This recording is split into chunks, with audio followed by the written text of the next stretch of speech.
വടകര നഗരസഭ അമൃത് പദ്ധതിയിൽ ഉൾപ്പെടുത്തി നവീകരിച്ച ഇല്ലത്ത് താഴെക്കുളം നാടിന് സമർപ്പിച്ചു. കുളം സമർപ്പണവും നഗരസഭ സൗജന്യമായി നീന്തൽ പരിശീലനം നൽകിയ കുട്ടികൾക്കുള്ള സർട്ടിഫിക്കറ്റ് വിതരണവും മന്ത്രി വി അബ്ദുറഹ്മാൻ നിർവഹിച്ചു.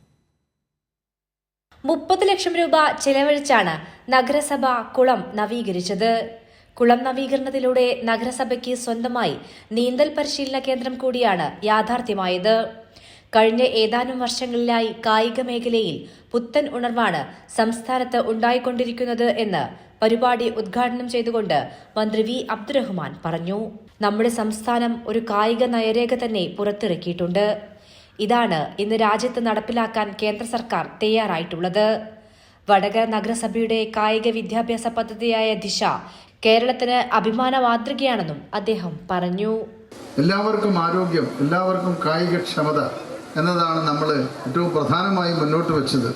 ഇതിൻ്റെ ഭാഗമായിട്ടാണ് പുതിയ കായിക നയരേഖ, പുതിയ പോളിസി നമ്മൾ പുറത്തിറക്കിയിട്ടുള്ളത്. ഇപ്പോൾ നമ്മുടെ പോളിസിയാണ് ഇപ്പോൾ രാജ്യത്ത് തന്നെ നടപ്പിലാക്കാൻ പോകുന്നതെന്നാണ് ബഹുമാനപ്പെട്ട കേന്ദ്ര കായിക വകുപ്പ് മന്ത്രി അറിയിച്ചത്. അപ്പോൾ ആ രീതിയിലേക്ക് നല്ല പ്രവർത്തനം ഈ മേഖലയിൽ നമ്മൾ നടത്തുന്നുണ്ട്.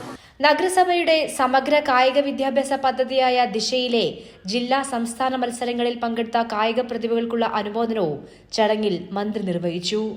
കൈരളി ന്യൂസ്, കോഴിക്കോട്.